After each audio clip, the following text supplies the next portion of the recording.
How are you? Can you hear me? All right. How are you? Good. Good. This Looks like you're prepared for whatever. How you doing?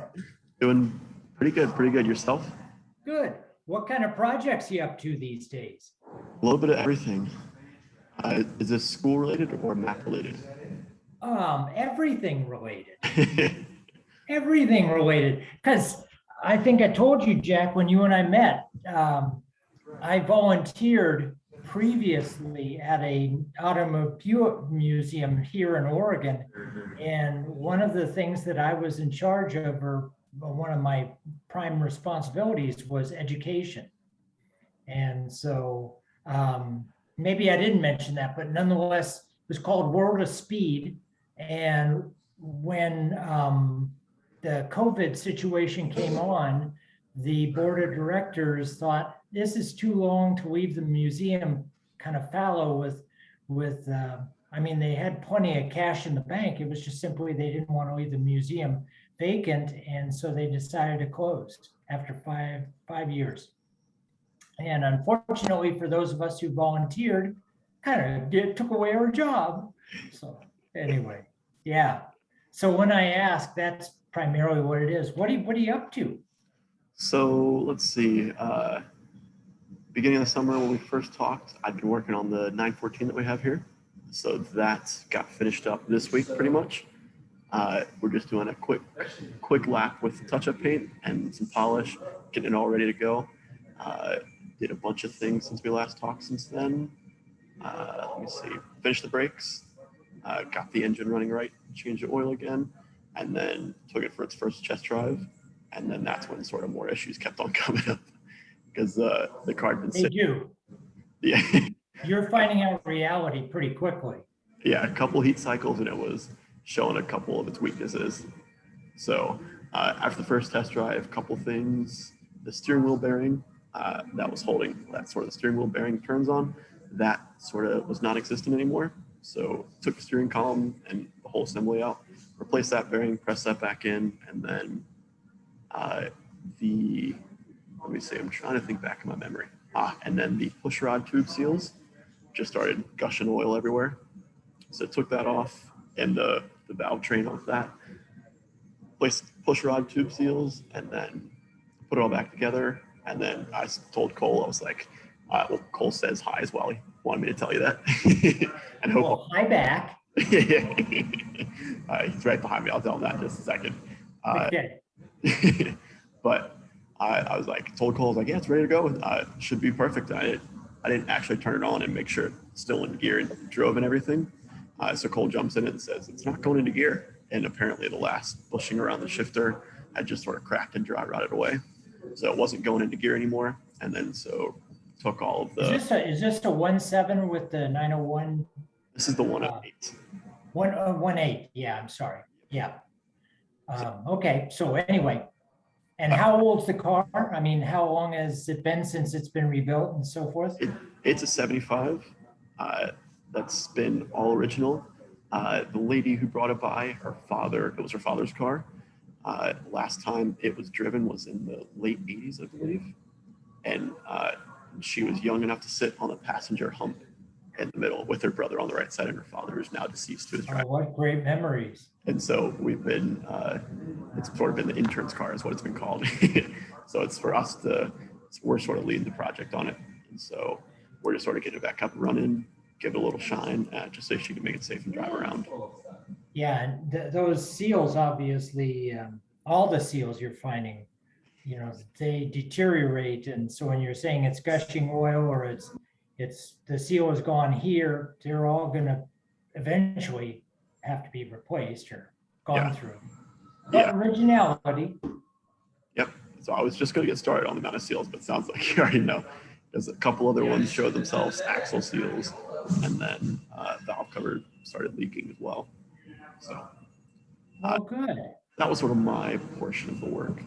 It was a lot of 2 steps forward, 1.5 steps back, and then 2 steps forward, 1.5 steps back. But it was a pretty cool experience, especially something that has a history like that of sitting for a while and then getting back up on the road. Yeah, yeah. Well, that's actually probably one of the best lessons you can learn is that if it's going to happen, it's going to happen. And if it can happen, it will happen. And nothing ever goes exactly as planned when you get into a car that old that's been sitting. Yeah, it was when Cole couldn't get into gear, it was like, what could we have possibly done that would stop it from getting into gear? Because we didn't touch any of the shift linkage, anything under the tunnel. It was just like, how did it stop going into gear?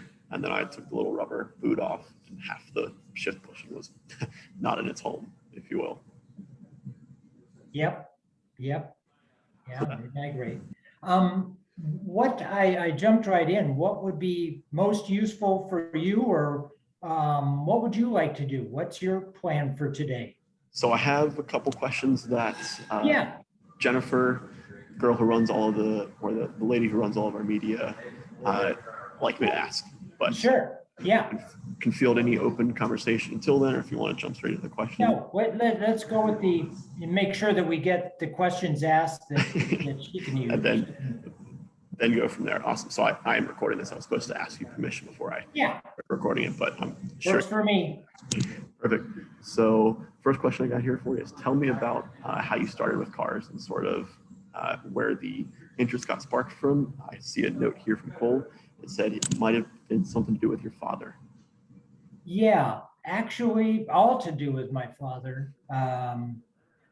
He was a longtime subscriber to Road and Track. I mean, all the way back to 48 when it first started. And he had the original, I mean, he kept them all. And I still have two complete sets of Road and Track all the way from beginning to, I mean, I stopped taking it presently because it's kind of boring, but the old ones are kind of fun. But anyway, the point is, when I was a kid, when I was like 5, 6, I was pulling those things out and drawing cars and doing all sorts of things. And Road and Track was primarily and is still primarily sports cars.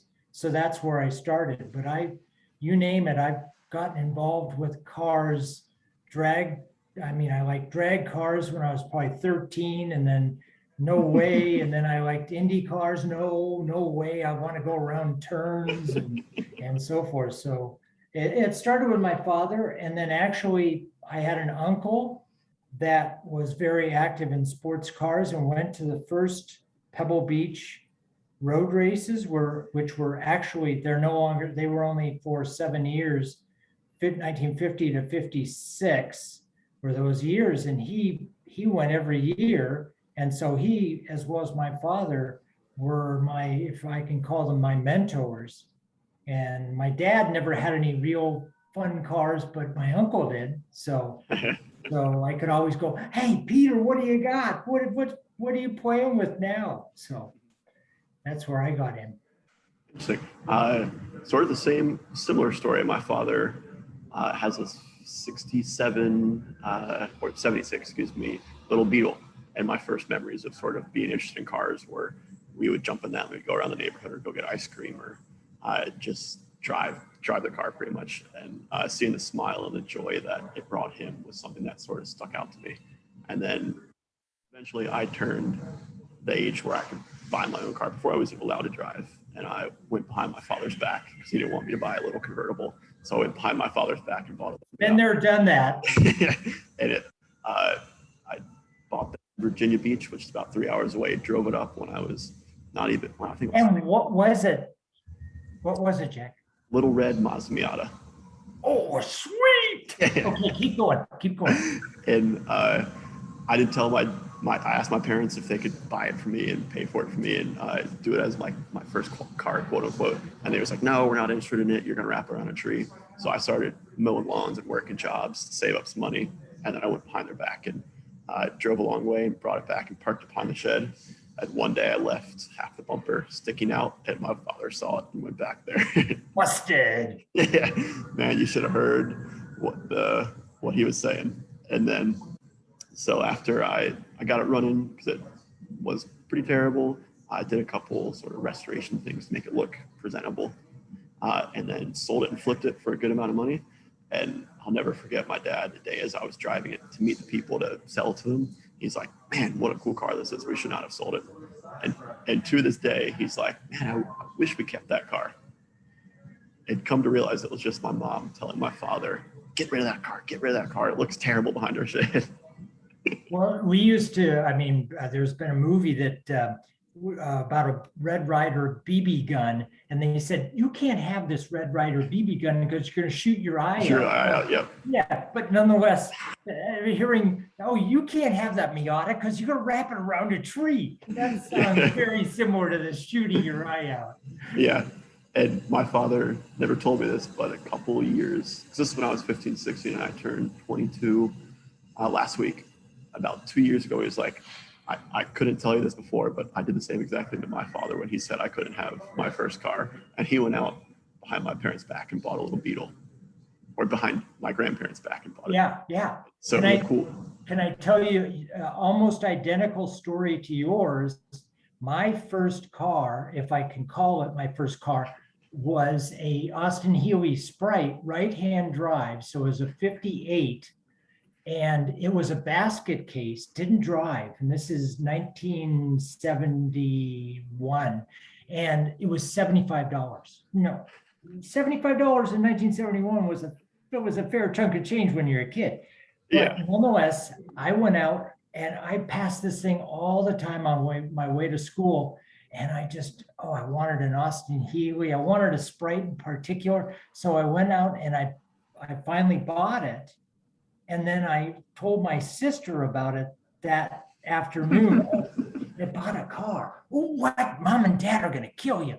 And I said, yeah, just don't say anything. So lo and behold, at dinner, Greg bought a car today. What? You bought a car? So just like your dad, maybe not so much your dad, but your mom. What?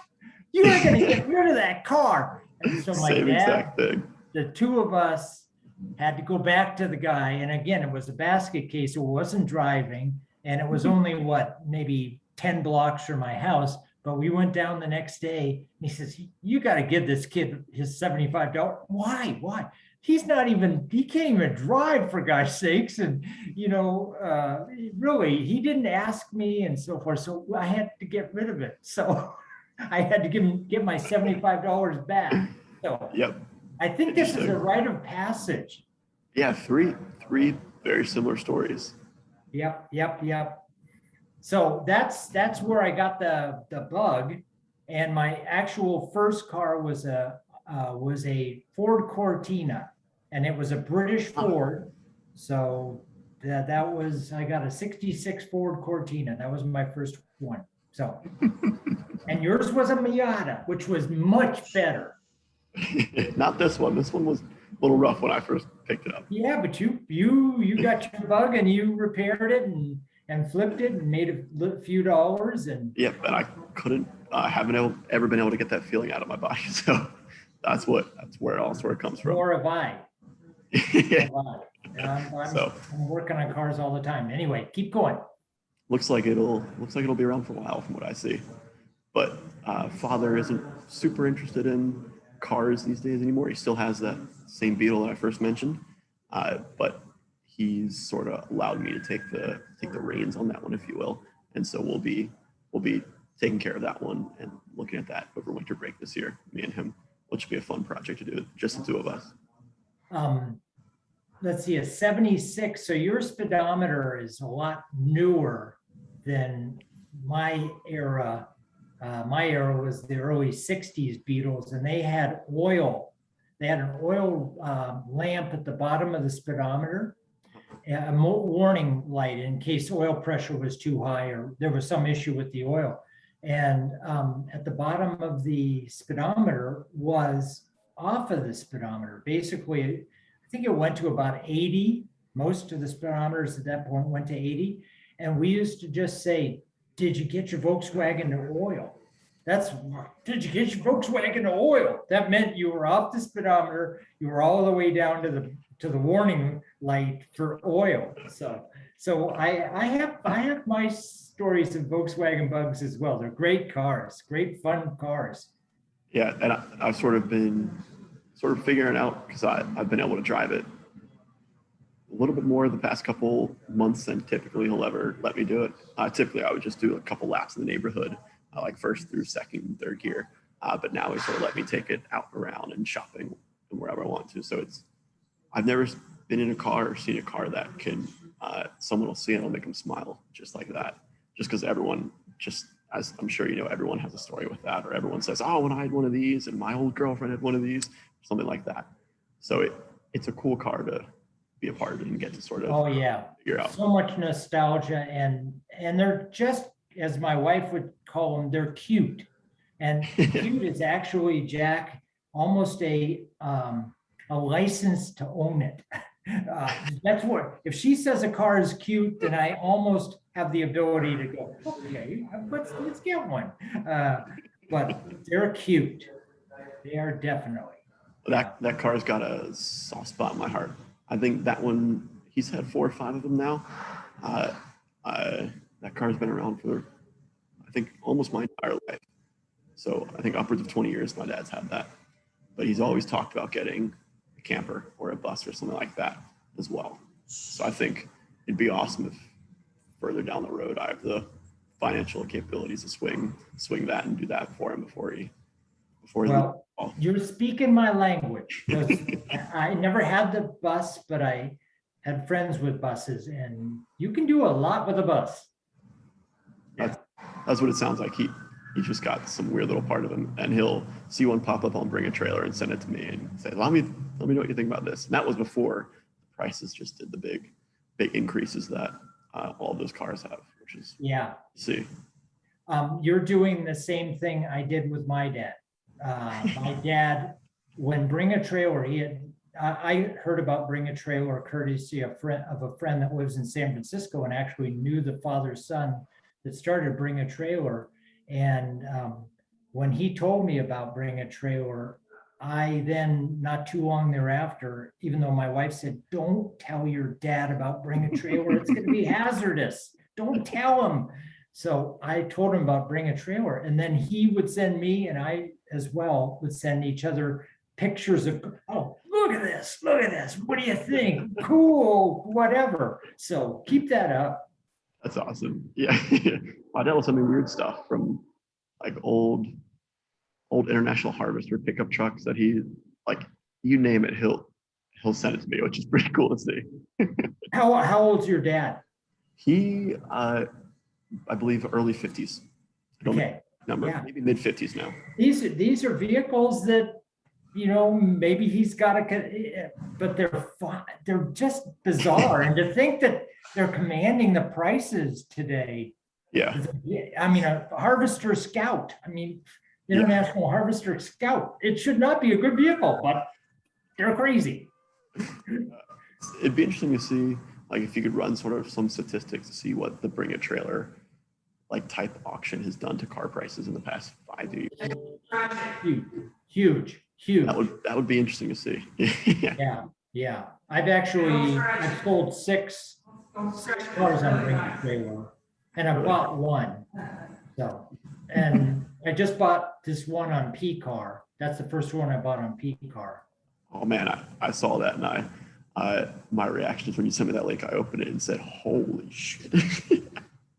And that was that's a car that I usually would think I would have built the car myself, but there's nothing on that thing that, very little that I'm going to go, whoa, I got to change this.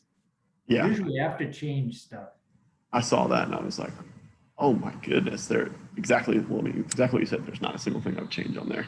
Yeah, 993 in that body, and then to have the G50. The 915 is a good transmission as well. But anyway, it's going to be a fun vehicle. When does it show up? I think it's about 10 days or so. I already have shipping and everything it's not on the trailer yet. I paid for it, but anyway, it'll be here, whatever. 2 weeks. It'll be here a week, 10 days, 2 weeks, whatever. It has to cross the country from your neck of the woods. Be easy for you. Yeah, I'll drive it over if you want me to. Yeah, exactly. I saw you guys at French Lick, and obviously you guys are your drivers. Yeah, we drove all the way out there and then all the way back in one day, which is, I think, 10, Well, 11 you're young. hours. You're young. We all did it. I used to cross the country from California to Midwest for bicycle racing way back when, and we would do it in 2 days to Chicago from San Francisco. But we would have vehicles to rotate in and out, multiple vehicles, and we just never stopped. So anyway. What type of bikes did you race back in the day? 10-speed type bikes, and then also track bikes and so forth. Yeah. Okay. Because I don't think I ever brought this up at the parade, but I've been racing mountain bikes since I was 11 years old. Excellent. Good for you. And so I also work as a bike mechanic in another bike shop in town. So I'm working 2 jobs. So I've been doing bikes. Bikes were before cars, believe it or not. And bikes were sort of the first mechanical thing that I got to touch and mess with and play around with. Fantastic. Fantastic. No, bikes are definitely my email. Saw that out. I was going to ask. Bike boy. It's because I've always been in bikes. I mean, from 1969 on, when I was 13, I've been a bicyclist. I've got multiple sclerosis now, and that's taken me off my bike, but I'm still very active with, vicariously see all my old friends and so forth. So yeah, that's awesome. Good for you.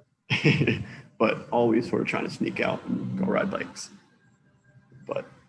And where we are in Harrisonburg, you can be in the middle of Harrisonburg and drive 15, 20, 30 minutes in each direction, and each sort of trail and riding system is totally different from the next. Like sometimes you'll have smooth, flowy, and fast trails, and then you'll have steep, rocky trails, and then sort of all in between and all around in every direction. Which is why I chose JMU, actually, was for the bike riding around here. Awesome. So, well, it's been a great sport, that's for sure. I mean, a great endeavor. You said that basically that was your first, if you want to call it the first entree into mechanical sense. Well, being a bicycle mechanic, I worked at Palo Alto Bicycles and worked at Avocet, which used to be a bicycle seat company and all sorts of things. I worked for them, and then Giro and so forth. So anyway. Interesting. Yeah. Interesting. Yeah. Sounds like we have a little bit in common. Just a little bit. That's only the first question. Okay, yeah, I know. Would you move on? Come on, move on. All right. What kind of influence have cars had on your life so far? I know it's a broad one. No, I could say, as you said, the mechanical capabilities. My wife and I have been married for 35 years, and when she first met me, could not believe how much I knew about just mechanics. I mean, there was very little that I could not do in mechanics, and a lot of that came from making mistakes on cars.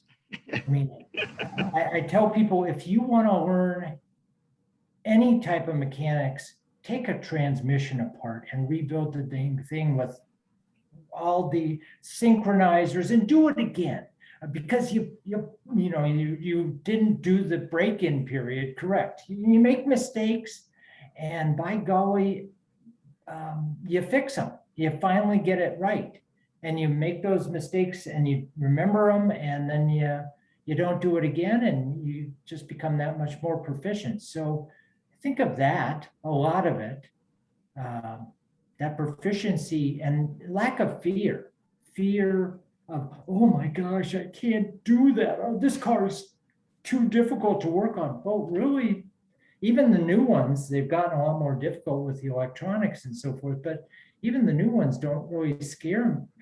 If you have that background, that scare you that much. And that's sort of what Cole's trying to teach everyone here. Not this is how you do X, Y, and Z. It has to be done in this order, but it's more of a step back and say, here's what we're trying to fix. How do you think is the best way to learn that to be able to do it in the future as sort of efficiently as possible. And so that was a cool thing to be a part of and see with my time here so far at MAAP. But one of the things that you mentioned, transmissions, I got to open one up last summer when the transmission of my truck exploded, and that was such cool stuff what's going on inside there, and trying to figure out how it all sort of worked together. And it's like, oh, look, there's first gear, and there's second and third, and there's the overdrive one. And then I could see exactly what failed in there, which is pretty cool. Yep. That second gear synchronizer just always goes. Why? Why do you think the second gear synchronizer always goes first? Yep. And it's weird that you mentioned that, because I drove my dad's car last weekend and it wasn't letting me in the second. From coming down from third, it wasn't letting me in the second. Weird how you said that. Check the gear oil before you do anything. Check the gear oil, see that that's topped up, because very often it might be just simply as much as that. Yeah, but usually it's a little more, but sometimes that can rectify things. I haven't gotten to get under the car yet, so that was the first thing I was going to check, to make sure, and then actually just flush it, because who knows how old that fluid is. Yep. I mean, a gear oil change is the cheapest way to go into this, and then move forward if that fails. But so often it's down on gear oil, or the gear oil is just ancient and it's sludge in there. So that's what I bet is happening. What did you mention before the transmission? Because I had a light bulb, and there was 2 or 3 things that I wanted to bring up that I just simply forgot. It was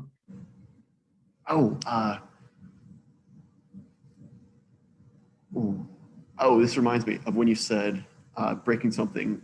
No, you said your wife was amazed by how.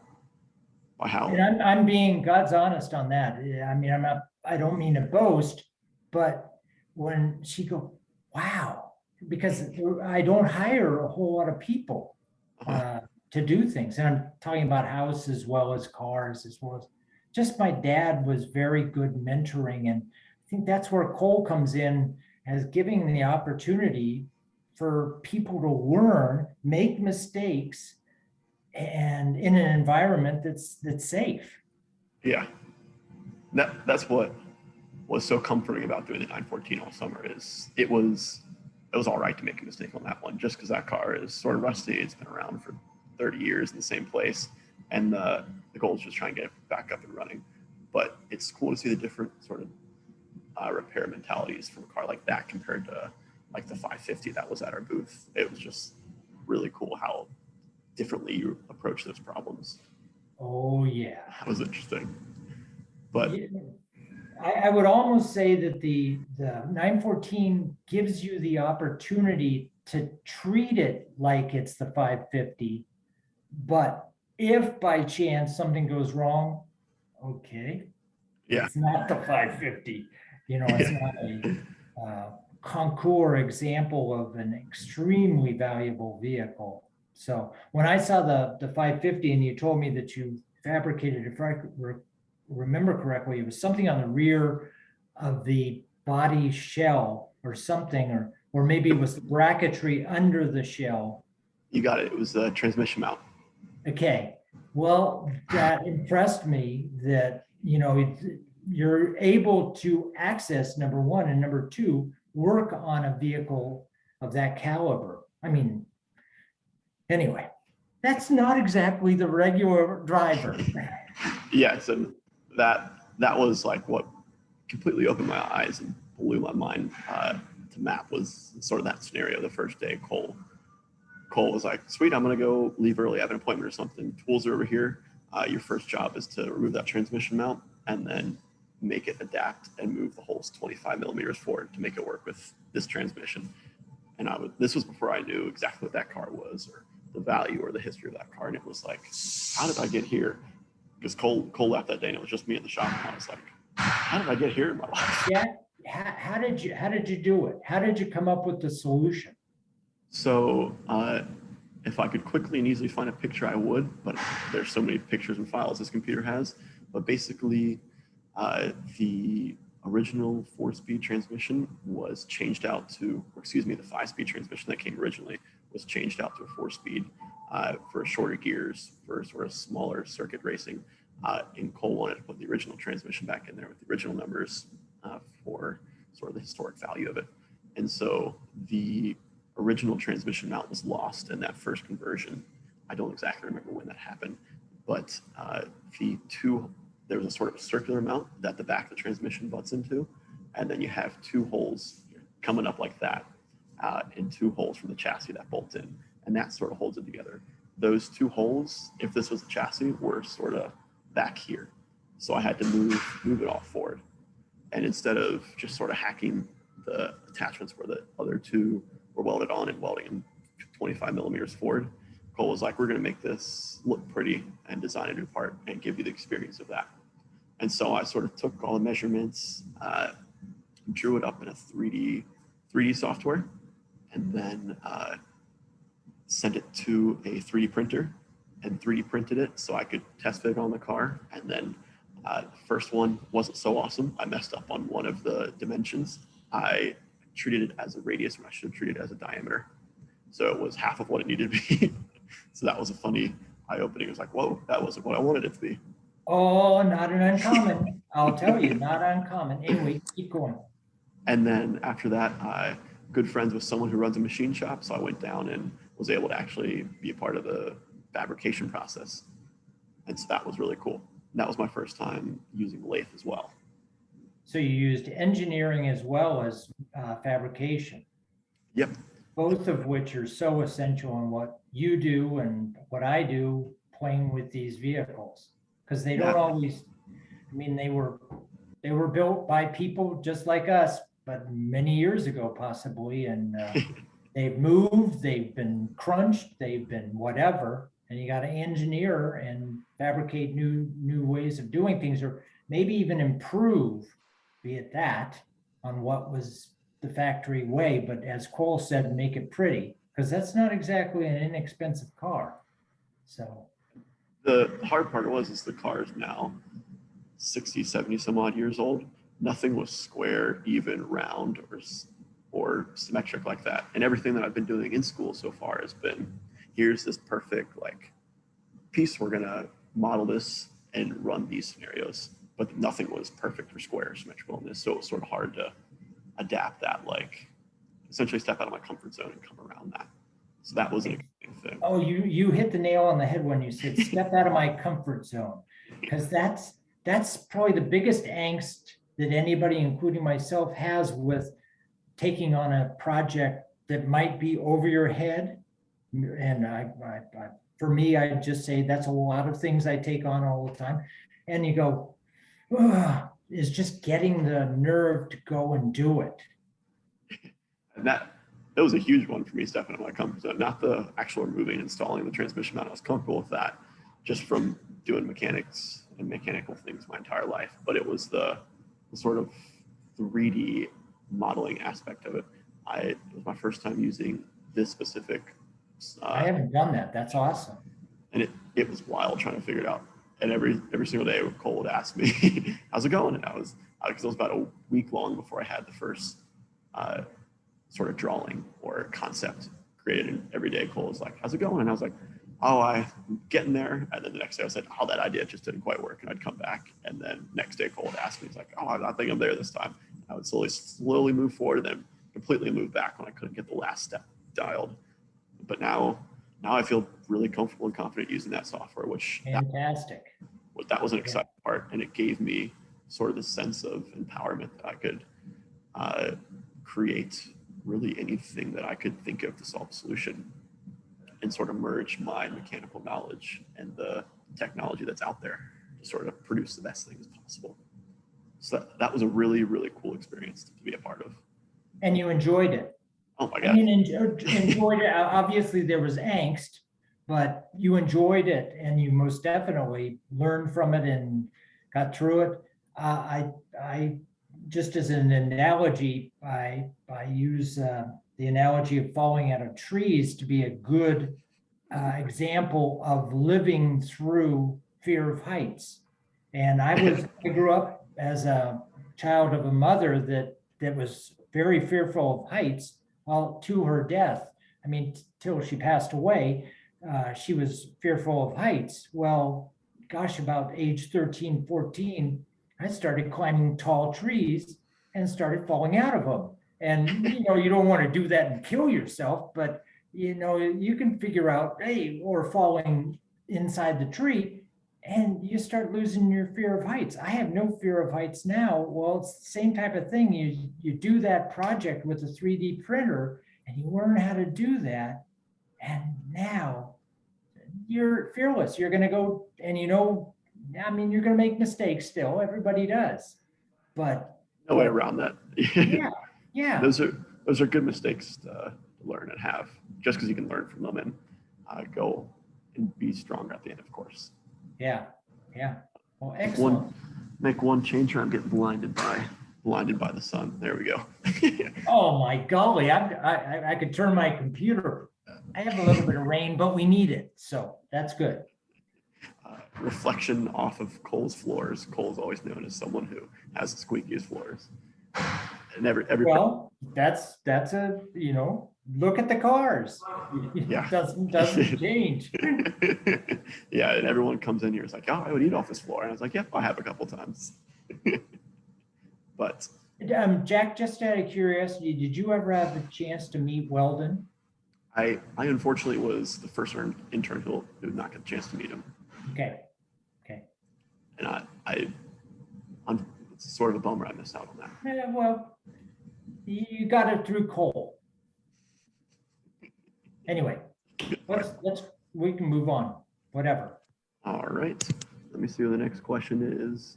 Do you consider yourself a collector, enthusiast, tinkerer, or maybe something in between, or something else totally unrelated to those? I'm terrible. I'm a dangerous guy because I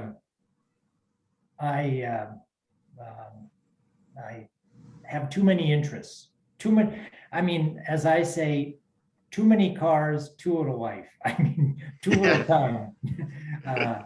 And cars have always been, like I said, from about 5 years old. I mean, I've been drawing them and playing with them, building model cars, and buying that Austin Huey Sprite when I'm 15 and so forth. But now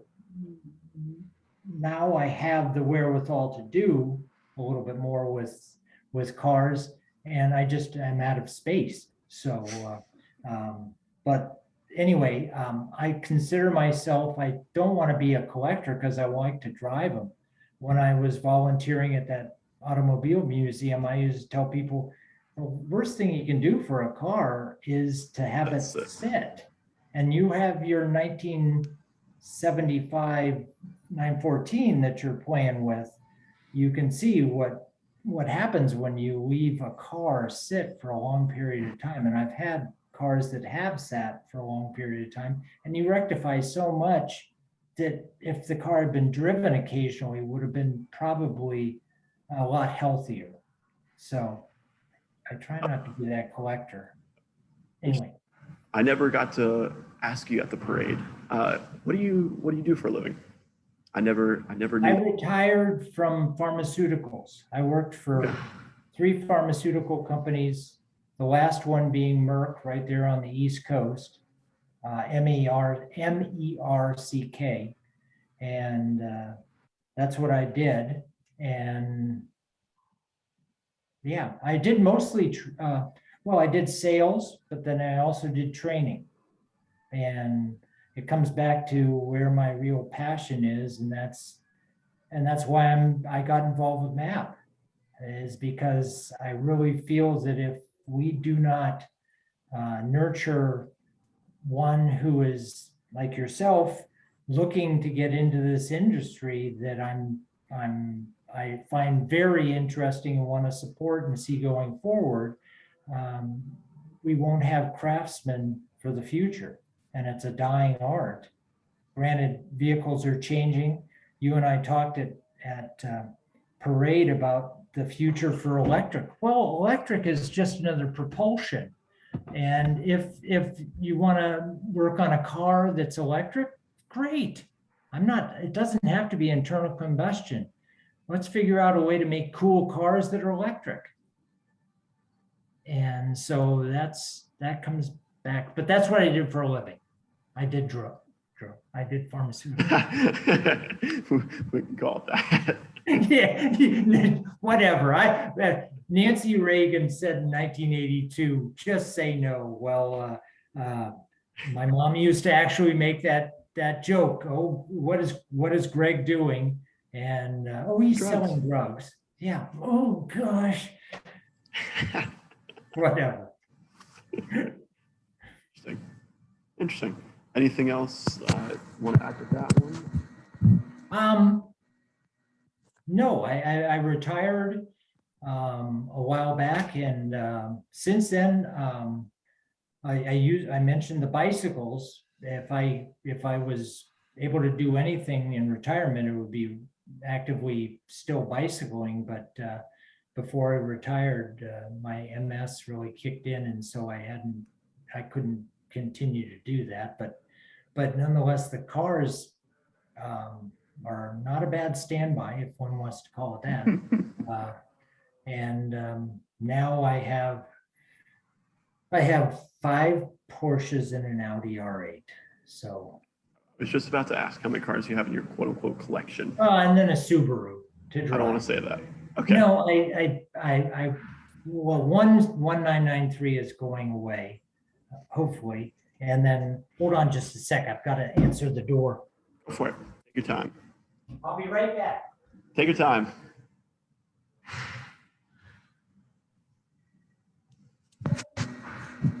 Not the door, he's just pounding out there. I'm having a garage door installed.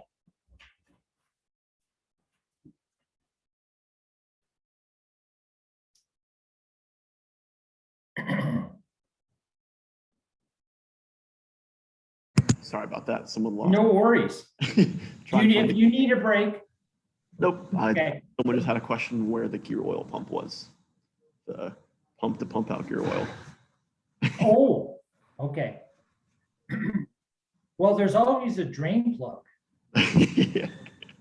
But we just have to get it back in. That's what we're doing. Yeah. Because we're doing a 993 as well. Currently. Now, and you said you're doing a 964 as well. That was that one's actually for sale. That was a completed project. Okay. And what's the 993? The 993 is it's just a silver Carrera S that had been sitting for, not just a silver Carrera S, I don't want to say it like that, but it's a silver Carrera S that had been sitting for 10 years. That's the worst scenario for a 993, because the carbon buildup is, well, I mean, it doesn't, if you're not driving it, the carbon buildup doesn't happen, but still that car needs to be driven. And yeah, it's an interesting one. It was driven by an elderly gentleman who used to track it and drive it really hard. So okay. It's only got about 25,000 miles on it. No, it's closer to 30,000 miles on it, but it just sat for the past 10 years. And so it ran not so awesome. And it was also leaking fluid out of everywhere. And so one of the things that I got to do on that, which was really cool, because I was able to combine the bike shop knowledge of rebuilding suspension and tuning suspension, everything like that. And I was able to bring that towards the steering rack because it's still seals and O-rings and quad seals like that. They're notorious. They leak like crazy. I've done 2 steering racks on a 993. Interesting. It's a common thing. It's that they're a weak part, and especially if the car's sad. So yeah, because this you could tell it on that long steel shaft that, of course, slides in and out. There were 2 sort of hard spots, if you will, or hot spots, where the seals just sort of, I guess, bonded to that, and then put a rough spot. So every time it would slide in and out, it would catch and spill oil over. Yep. So that was a cool project to be a part of. Very good. No, the 993 is actually my favorite 911. I want to say I've had 10 of them. I've had 3 S's, 2 Chiptronics, and one manual, and the Tiptronics don't do that well. But right now the probably the healthiest 993 prices in normally aspirated are the S, because there aren't that many of them, and people want the rear drive versus all-wheel drive versus a Yeah. 4S. I actually like the 4S. It's a very nice package, and I've got two non-S or 4S right now. I've got a cab and a coupe, but the coupe is a Tiptronic, but it has incredible interior. It's got every option from the exclusive department. So, and that's the one I'm selling. So I just don't want to tip. Yeah. Tip's not a good trend. It just doesn't float my boat. The coolest part that I found about the 993, because I haven't had too much time to work on it, or haven't been too much of a part of that other than that steering rack, was just the way the doors close. It's phenomenal. I don't know what it was, but it was one day I was just closed the door. I was like, whoa, that was really well. And then just closed the door a couple more times. And it just feels phenomenal. Like Yeah. the mechanical click and then the solid thud is just something that never experienced in a car. That was cool.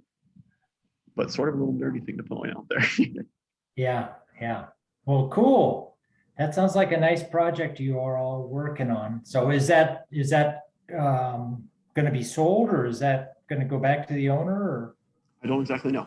I'd love to tell you, but I don't know a lot of the full stories that go on with some of the cars. yeah, right now the 993 Carrera S is incredibly hot. Well, everything is hot in 993 in particular, but everything is hot in the market. Yeah. It's nuts. I coming out of COVID, had other cars for sale, and they just went crazy. And I was like, this is so counterintuitive. I thought it was truly going to be, oh my God, you're not going to be able to sell anything, and not for any sort of value. And I usually do them on auction. In fact, they all go auction. And as a consequence, nope, everything went crazy. So, yeah. Interesting. All right. Well, one quick question before I ask the question. Why the 993? I guess I can just say that. Number one, I think it's the prettiest.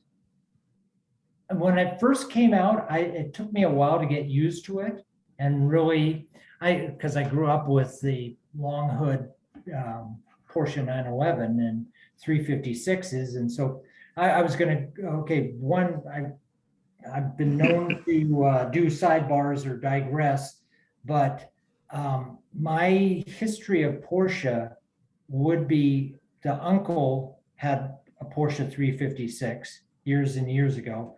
No real appreciation for the car. But then when I was racing bicycles with a friend who came from Hungary, born in Hungary and then moved over to the San Francisco Bay Area, nonetheless, he found, and going through the want ads, that's the only way you used to be able to find a car, was to go to the want ads. And there was no internet, obviously. And secondarily, there weren't even nickel ads or anything like that. So the only place you found cars was either in the back of Road and Track, which, as an example, when I was growing up, 300 SL Gullwings Mercedes, the typical price, $5,000. $5,000. Back of Road and Track, $5,000 every issue, and they hadn't sold it. They wouldn't sell. $5,000. And the fastest car I ever drove in was an SL Gullwing in 1972. And the person will remain nameless, but they had a very high up position in San Jose State, and they had a Gullwing, and we went out on 280, which is our major freeway, and it was brand new. It was a brand new freeway, so there weren't any service stations. Nobody was driving it because they were afraid that if you broke down out there, you're out in the sticks and you can't find any help. So his dad, this kid that I raced with, his dad took us out in his gullwing, and I'm curled up I'm 6 feet plus at that point, and I'm on the parcel shelf because his son is in the passenger seat, he's driving, and I'm curled up in the back, and he takes it to what he said was 150. Well, it's supposed to go 150, but the next day I'm telling all my friends at school, God, I saw cars going 85 in reverse. I saw cars, you just can't believe what we did last night. And it was at night because nobody was on the road, but there were a few cars, but I mean, I'd never seen anything go that fast. And anyway, and then getting back to the Porsches used to be cheap. 356s were routine to be seen in the want ads for 500, $350, $350. And then Tibor, this friend of mine from Hungary, said he was going to buy and did buy a Speedster for $1,000 in 1971. And $1,000 for a 17-year-old kid is a lot of money. And number two, we just said, Tibor, it's a Volkswagen. It's a glorified Volkswagen. And he sold the car. I want to say he sold it probably 73 or 74 for $3,000 or $4,000 then. And the car was nice. When he bought it, it was nice. It was a nice driver. It wasn't Concours, but nonetheless, in those days, Concours for a Speedster would have been like, oh, okay, somebody kept it in the garage and didn't ever drive it. Nobody was restoring them at that point. It was rare to restore a car like that. So nonetheless, he sold it $3,000, $4,000, 3 or 4 years later, and we went, Tibor, you are a mastermind. You made all this money on this car. And he said, yeah. So he was all pleased with it. Well, I asked a friend who still keeps in touch with Tibor, does he ever, regret selling his Speedster for $3,000 or $4,000? He says every day. We just didn't know. These were just cars that, old cars that hung around. So you're asking why the 993? I'm sorry, I'm coming back around. 993, I think, is the prettiest, and it's probably the closest to having new and old style crossover. And the suspension is difficult. I mean, the toe on the rear is difficult to get correct. And, it's nice to put on PSS 10 Bilsteins and get it dialed in, but, that's expensive. I mean, that's an expense, but it's something that I pretty much so have worked on every area of that car. And I told my wife when I first started playing with 993s, if I paid for somebody to work on this car, I've done something wrong. I should be able to work on every inch of the car. And so for that reason, I don't usually keep them the way, they're not Concours, they're a driver. I've had a fairly close to Concours 4S that had 30 some odd miles, much like your S that you're talking about. But that was a prime example of the car sat. And that was not, I paid for that, meaning I went through a lot of trials and tribulations, rectifying things that had just basically been allowed to rot. And so. One of the things at the parade that was shocking to me is someone said, of course, our 550 was sitting right there, and someone's like, I used to have one of these, and I sold it for like $2,000, $3,000 when I traded in for my Rabbit. And he's like, and I've never I've never been pushing myself harder than that. Oh, no, if you, maybe I'll send you a Xerox copy if you're interested in what the Road and Track adds in the back of the, a 1965 Road and Track or a 1970 Road and Track. It's just amazing. You go to those advertisements, people trying to, the Cobra Shelbys, not the Mustang Shelbys, but the Cobra Shelbys, $2,000, $3,000, because they were just not. They were 5,000 when they were new, 6,000 when they were new, and these were used cars. So $2,000-3,000 was what they should go for, because they're years old. So it was amazing, but now things have changed. We want to get back our childhood and so forth. And one of the people willing to buy them. Yeah, one of the most eye-opening things that Cole said to me here is the 356s were the Miatas of today, and people will race them. There's certain race classes just for the 356 or like Miatas these days. They'll get driven hard, wrecked, and then people will just park them away for later.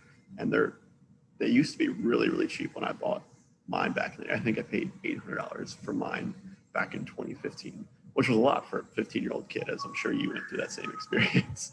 But now the cars are closer to $7-8 grand for something that I paid $800 for back in the day. So that was sort of just wild to be a part of. And that was the first time I've really ever seen something like that appreciate that much. And one of the interesting things about a Miata is I am just amazed at how the first generation Miata, and probably that's what you got for your $800, but they're turned so coveted now. People are just going gaga over the first generation, which cool. That was, I called it the pseudo Lotus, whatever. The Lotus Elan. It was the perfect analogy of where you take an Elan and re-engineer it, and the Japanese just did it better. And that was a fantastic car. The problem with it, I'm trying to remember how tall you are, Jack, but the thing is, was 6'4" at my height, before I started shrinking. But nonetheless, I can't fit in a Miata comfortably. When I was 15, I think I was middle of 5 feet, but now I'm upwards of 6 feet, and I don't think I could get in it today. Yeah, it's not as comfortable anymore when you're 6 feet. It was small back in the day. Yeah, but now the generations, they did give more interior room, and I can play with the newer generations, but the first generation, yeah. But now they're big and heavy, so they sort of lost a little bit of the spirit, initially. But if somebody wants to go racing, I tell them go to a Miata. Yeah. Well, buy somebody's spec Miata that's clapped out and rebuild it and just go have fun. Yeah. One of the things that someone told me when I first got into cars is if you want to have fun on a budget, buy a Miata. You cannot have any more fun for $2-3 grand, and it'll just smile the entire time. You're not going fast. You're not going. Good advice. You're not going to be doing lap times or anything like that. You're just going to be having fun. And you're going to learn how to drive. Yeah. Yeah.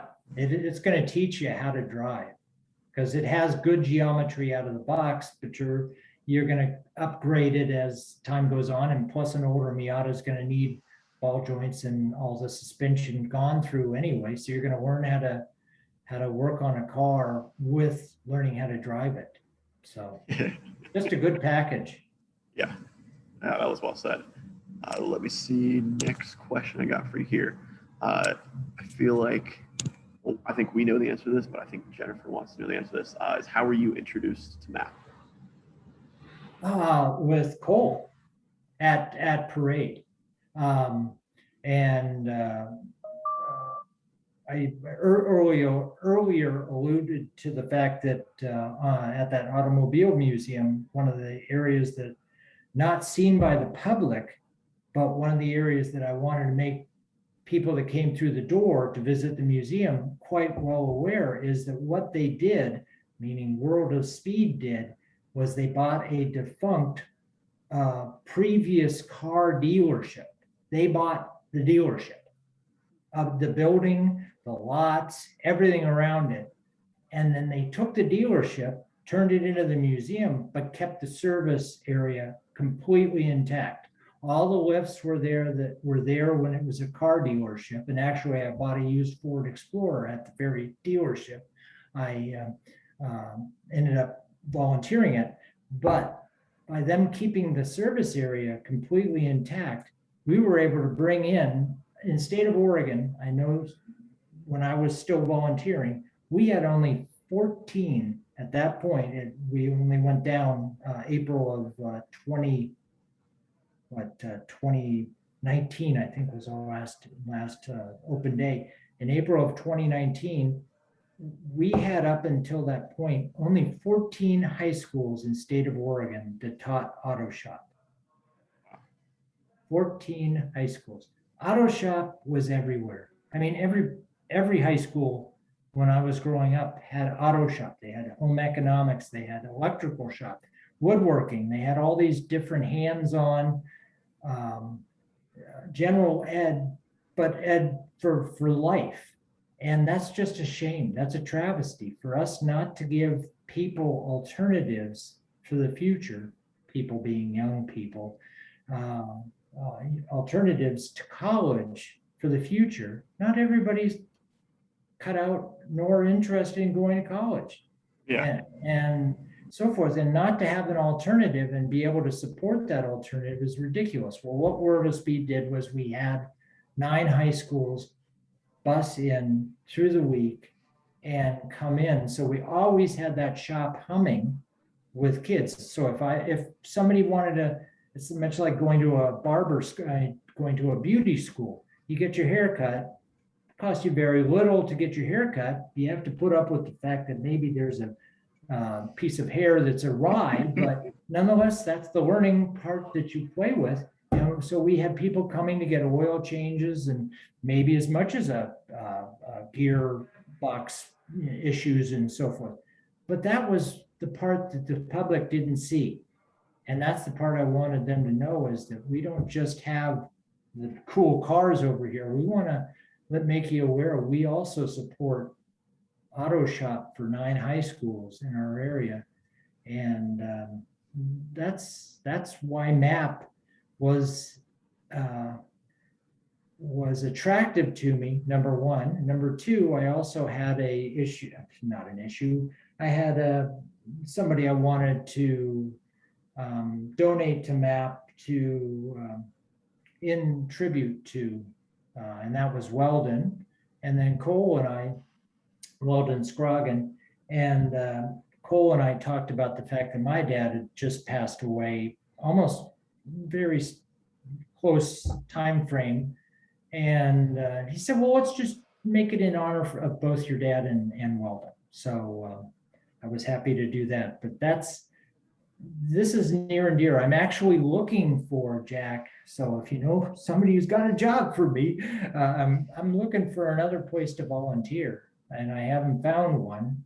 And we actually just had it's not really an annual party or whatever, but we had a party of those that volunteered at World of Speed not this weekend, but it was last weekend. We got together because we still have, and the majority of us are like, oh, I know we don't have a spot to go. There are places we can drive significant distance to volunteer, but that's not the same as right down the road. So, yeah. So anyway. Always welcome at MAAP. Yeah. There seems to be a little geography difference, a little geographical undesirable situation. Yeah, Hank is in the shop today. Hank Wheel, he's a club member as well. He's in the shop helping around, and it's the first time it's happened since I've been here. Is Hank just showed up, and he's in his 70s and enjoys Porsche, so he's like, I'll just come out and help, see what I can do. And so he's helping Eric, one of the other interns, put the door sills on a 356 right now. So that was cool. That's the type of thing that brain pool or that brain trust of knowing how to do it. Because yeah, you can see it on YouTube, you can see it in a manual and so forth, but somebody that's done it and done it maybe more than once, because as you said, that 550 isn't square, isn't spec. Yeah. But something like a 356 is far from spec, or even 911s for that matter.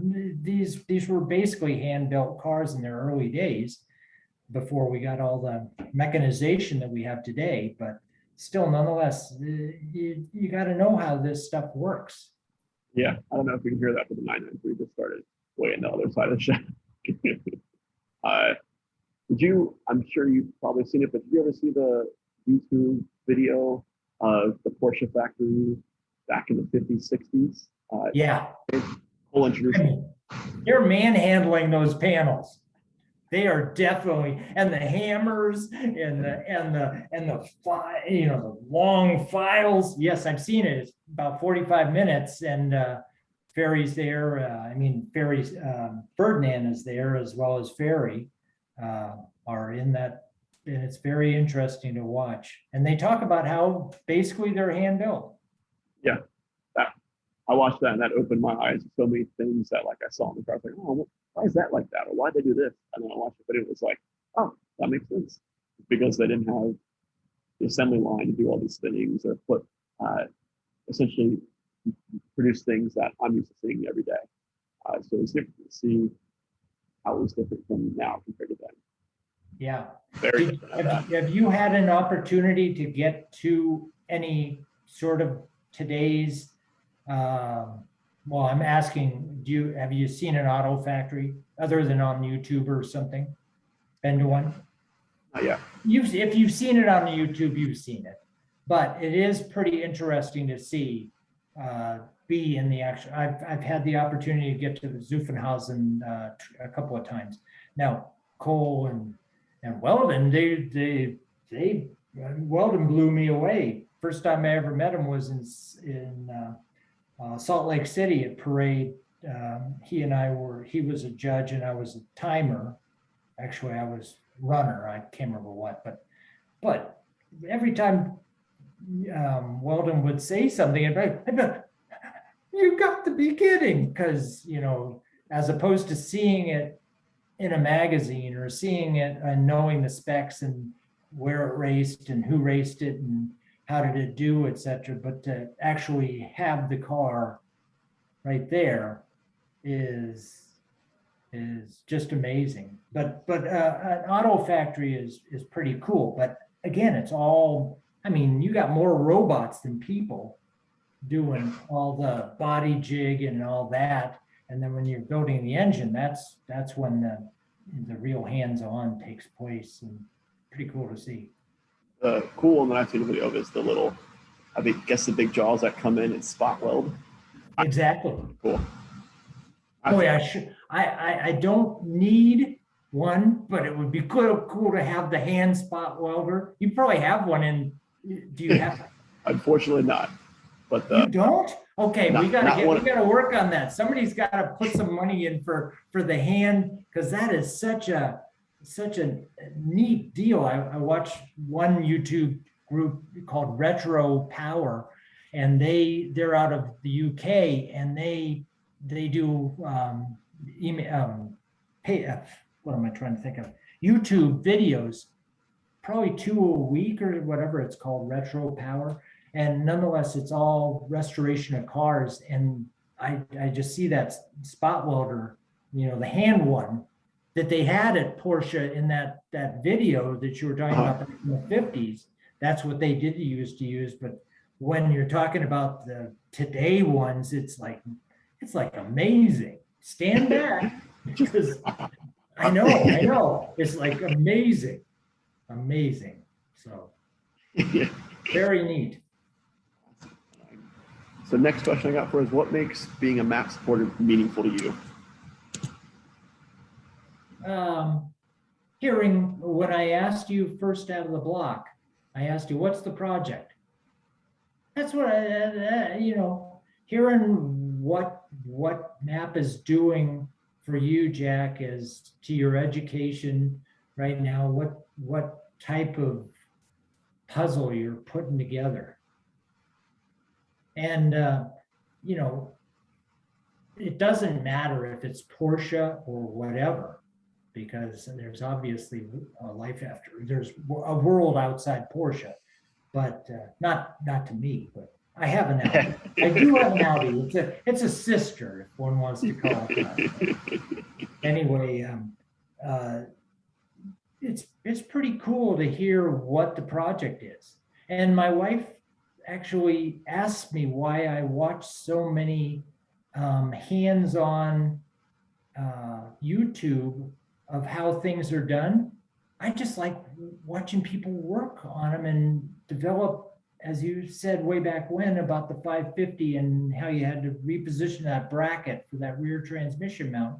Well, that engineering is, if I don't do it myself vicariously, I feel I at least go, yeah, that was an excellent solution for how to handle that. I'm having a garage door put on what's called a pole barn out here right now as we speak. And that's why I left, because I thought I was hearing knock, knock, knock on my door, but it's actually them out there. But I had to figure out how to extend a pole this far, and do I toenail it in, or how do I do it so the garage door has enough meat to attach to this frame, because my contractor that did put in my renovation of the entrance of it didn't give me enough to work with length on the frame.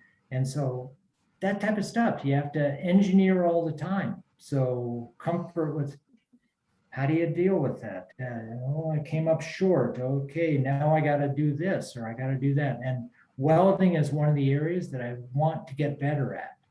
And so when I think you said you welded up, well, you did it 3D printing, but then how did the final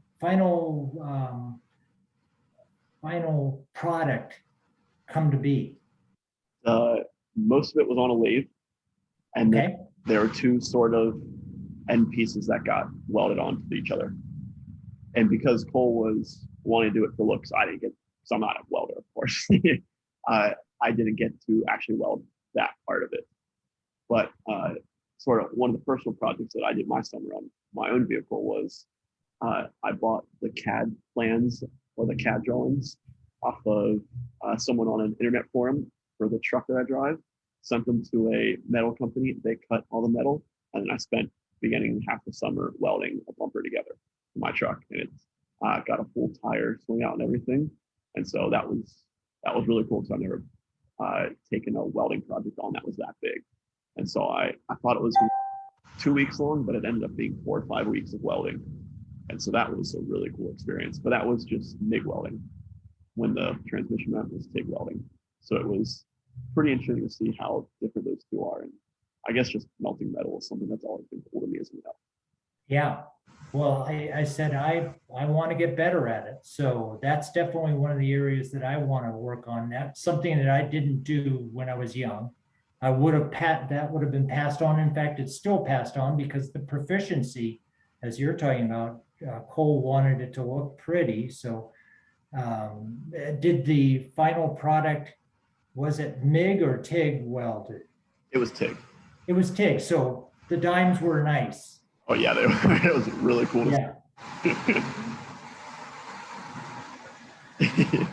I've got another person coming on over my lawn. I think they're working on multiple things. Anyway, so jump out at any time. Feel free. No, I'm good. I'm good. But I got one last question for you. And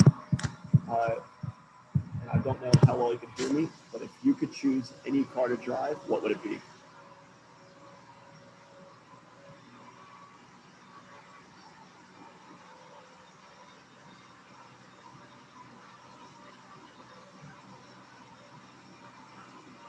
Boy, so many cars, so little time. I'm pretty blessed.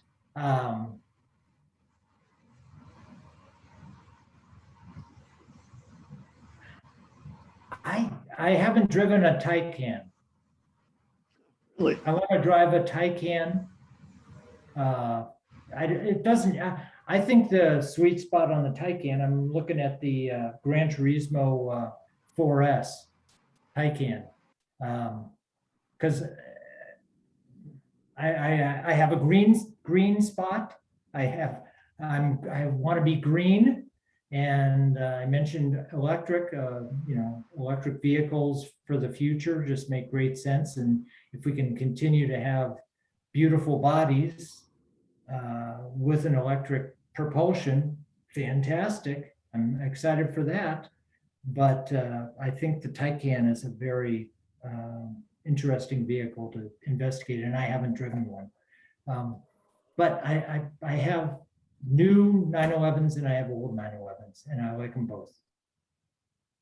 And it's going to probably be in the Porsche lineup. Yeah. Interesting. I haven't How had, about you? Just out of curiosity. I haven't had too much time behind the wheel of sort of the airheads, quote unquote, is what I call them.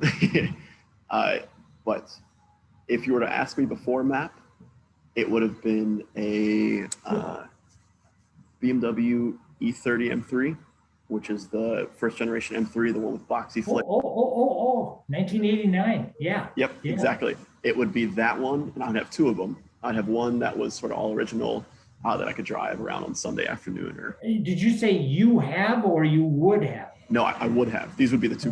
Okay. The car that I could, if I could drive any car, it would be this one. So I would have two that, one that I would drive around on Sunday afternoon, be all original, keep that one really clean, and then I would take the V10 out of the 10-year-old BMW 5 Series, and then put it in the E30, and then That'd be a beast. drive that around a track. That might be. Has anybody done it? I think there's one or two of them out there. I haven't seen a V10 going into a E30. I've jumped cables. It might be a V8s, yes, but not the V10. The V10 is quite a beast. And now that I think of it, I think it might be the V8 out of the F80s. Or no, And actually, because of the reliability of, sorry, you're speaking another language now, because I am also I don't have any, but I've been a BMW guy in the past. And my first gray market car was the 323i in 1979. I picked up out of Dusseldorf. So I've had my BMW time and plus twos and all that all over the place. But the E30 M3 is a beautiful. I mean, it's a really nice machine. So not bad. I'm right there with you. Yeah. BMW was my first sort of interest in performance cars, and it was when I was 15, right before I bought my Miata. My buddy picked me up in an E36, just a 325 four-door sedan, like the most boring. Hey, that's a fantastic car. It's not a Justa. Compared to everything else. And I thought it was just a car, if you will. But he basically dropped the clutch in second gear around a corner and had it sideways, and I was 15, and I remember sitting in the seat just with the biggest smile on my face and going, wow, this is awesome, and screaming like a little girl. And so that was sort of the first time I ever was interested in BMWs. And then it went to the E36 M3, and then I realized there was one before that, and then it went to the E30 M3. So it was the early BMWs I think I have a little soft spot in my heart for. Well, my 323, I can't remember what it's the one before the E30, but there were only two of them on the Monterey Peninsula, mine and Kyle Eastwood, and the last name is Eastwood because his dad is Clint Eastwood, and we used to have the two, and we both serviced at the same place. But in the case of that engine, that early 323 engine, it was the tooth belt on the cam tower. And as a consequence, I was backing out of my driveway one time, and it stalled. And what happened was the tooth belt went like 2 or 3 teeth off of, and so it was an interference engine. And so it just ruined all the Alpina pistons that I'd had put in and all this. And so it had to be rebuilt from Germany and cost me a fortune, but nonetheless, that was just, they got better as time went on. So nonetheless, it was a fun car. And we were talking about transmissions. One of the smoothest and notchiest and nicest transmission. So when you said just a 325i, it still had that beautiful, silky smooth transmission that you knew exactly where you were in that transmission. Yeah. And Yeah. there's a kid that goes to JMU who drives an E36 M3 with the cool purple color that they did. I don't remember if it's Disco or Daytona Violet, but it was either of those two names. He drives one of those around. And I've been trying to buy that car for 6 years now, I think it was. I first saw when I was 17 years old. And of course, I had no money to afford a car like that. And I've been like, hey, man, let me buy the car, let me buy the car. And we've sort of grown up knowing each other just because of that car. And his dad, I bought it for him, and it's been his car ever since he's been growing up and able to drive. But every time I see it, like, hey, man, I'd love to buy the car. And he's a year younger than me. And when he first showed up at JMU with it, I was like, no way, this is going to follow us all the way up to JMU. We're from the same hometown. So that was a cool thing to see. Very nice. How do you feel about, just Jack, personal opinion, how do you feel about the new BMW styling? I have to say, person, yeah. I'm sure you're referencing the 3 Series, the big grills. Oh, I don't care what series you're talking about. The grill is just gone so nuts. And I have my own historical perspective of where it came from and where it's come. And it's like, anyway, how do you feel about that? Pictures, not my style, not something I would personally put on a car. But there's a couple of cars, like I think you even said yourself, the 993, when you first saw it, it wasn't what you were hoping it was, but once you saw it in person, you sort of came around to it. So I think for the first 5 years, it'll be sort of, oh, what is that thing? But probably in a couple of years, it'll be like, oh, that looks actually kind of nice. So good point. I don't have any strong opinions right now on that. Thank you. I'm having revulsion at this point, but we'll see. 5 years from now, we'll talk again and see what BMW looks like then in my mind, because that bringing it around to the 993, because it was a big departure from the 964 and previous G bodies and so forth. And so it was like, I'm not sure about this, but now those curves, it's like, wow. Wow. Yeah. Yeah, well, I look forward to speaking to you in 5 years about BMWs. Okay. Well, maybe I'm going to be talking to you about your E30 that you picked up and you're playing with. Something like that. I have 2 more years in school, and then I'll be looking for something cheap and rear-wheel drive to drive around town and back and forth. Just to tell you, first real performance car was the BMW 323i that I had. And I didn't get that until I was probably 30 some odd years old. And my first Porsche was in 2000, but I loved Porsche from the get-go, but never had a Porsche until 2008 was a Boxster. That was my first one, 2008. Really? Interesting. Yeah. And so I think Salt Lake City was 2010 or whatever when I met Weldon. And by then I was starting to really go, I might want to get some of these. So, and now my wife would tell you it's a disease. I think that's what most partners say about everyone in this scene. But when I was 12 or 13, I got to ride around one of the curvy roads around my house in a 75, like full track spec 911. And my first experience was there was 55 miles an hour was the speed limit, and it was a direct 90-degree turn, and we were in the right lane, and he just goes turning it, and without even touching the brake or the gas or anything, just flicks it in, and the car goes and skips across the road. Yes. Slides right in, and just completely hooks, chassis quiet, everything's quiet, but just and I'll never forget how far back I felt in the seat, and I was trying to scream like a little girl scream, but I just couldn't get it out.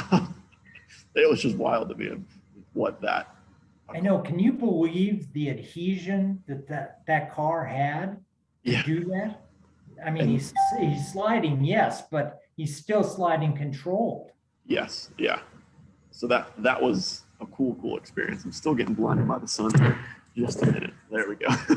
Jeez, I'm gonna go. Jack's not into. That's okay. The sun can be good. Sun can be bad. Yeah. But that was 4 years before I started driving, and so my entire life it always been these are really cool cars, but I don't really know exactly about them, the history, how they made the change from air to water, all the things that sort of makes the brand what it is. And my dad had always been interested in the cars and always talked about them. He was like, "Oh, I've always wanted a Porsche or something like that." And so until working at MAAP, it was sort of eye opening. It was like, "Oh wow, this is a really cool brand and philosophy and interesting and cool people behind it." Yes, most definitely.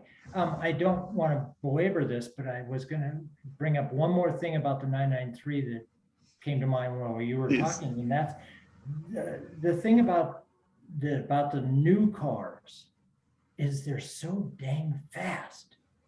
There's no effort. There, Yeah. you know, yes, and they have some people call them the nanny, all the nanny parts, the nanny systems that get us through the turn beautifully and so forth. And the 993 is still a car you have to drive, fully drive.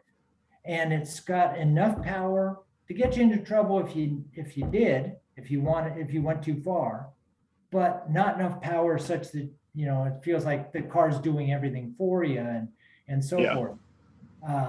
And that's what's nice about that. I think about a Miata is the perfect example of balance. Of you have to be a good driver to get everything out of a Miata because it's got 115 horsepower in the first gen, 120 Yeah. horsepower. My first performance car, if you want to call it that, was an Opel. And an Opel had 78 horsepower for the 1.9 single overhead cam, 78 horsepower. And I made every bit of that 78 horsepower to play with. But Yep. when you have that little horsepower, you got to make sure that you drive well to get the most out of that car. Yeah, and it's something that someone told me, and it's always stuck in my head. It's more fun to drive a slow car fast than a fast car slow. I've heard it too, and yeah, I stay with that too. And for that reason, I have a little bit of each. Yeah, and I'm sorry, that's kind of boasting, but I have both because I want to be able to have the slower car to drive fast. Yeah. Yeah, so I think something is I'll always have a cheap, silly, slow car that I can play around and crash into things and not really worry too much about, and then a nicer car to sort of take care of and keep it nice and pretty. E30 M3 is going to be probably too nice a car. Yeah, I missed that one by about 10, 15 years, but it's still good. It used to be quite, yeah, you remember, yeah. They were not crazy, but they have gone that way. Yeah, I think I started paying attention to those cars when they were in the 40s, I think, and now they're in the 80s and 90s easily all day. Yep. Which I've been trying to poke my dad and say, "Hey man, you need to buy a 36 M3 because they're going to do the same exact thing." I've been saying that for 5 years now, and now they're starting to trickle up. And I showed him listings of like back 5 years ago, and I was first interested in them, and then like listings now, and they're like double the price. And I was like, "Told you." They're 30. They're a 30 plus every day, and they were 15 to 20 when you first were telling your dad. So, yep. They're all gonna continue to go on up that spectrum. So anyway, well, very good. Perfect. Well, that is everything I have for you today. Oh, that sounds even worse. Well, I had fun. Did you have fun? As did I, yes. And I wasn't sure what we were gonna do. We might just sit here and go. No, we didn't do that. Well, it's hard to put two passionate car people in the same room and not have 10 connections go off like that at once. Isn't that true? So true. Yeah.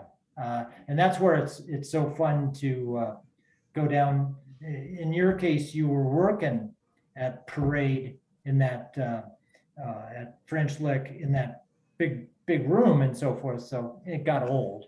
That wasn't work though. Yeah, I know, but the thing is that I go back and keep going back because you're going to see somebody different and you're going to start chatting away in that hospitality. That's what it was, the hospitality. And my golly, it's so fun to, oh, you did that? I did that too. Oh, well, yeah, whatever. So much is common. So cool. Well, perfect. I want to say thank you very much for everything you've done. Well, thank you. And sort of helped me be on the path that I'm going now. I'm excited for the next couple of years and what that brings for me. Well, we're going to have to do a addendum. Addendum. What are you working on now, Jack? Because there's a lot of things that I'm working on that I can always tell you about. Excellent. And hopefully more in the next coming years as well. All right. Well, Perfect. fantastic. Well, you're on your way. Yes, I'm going to stop the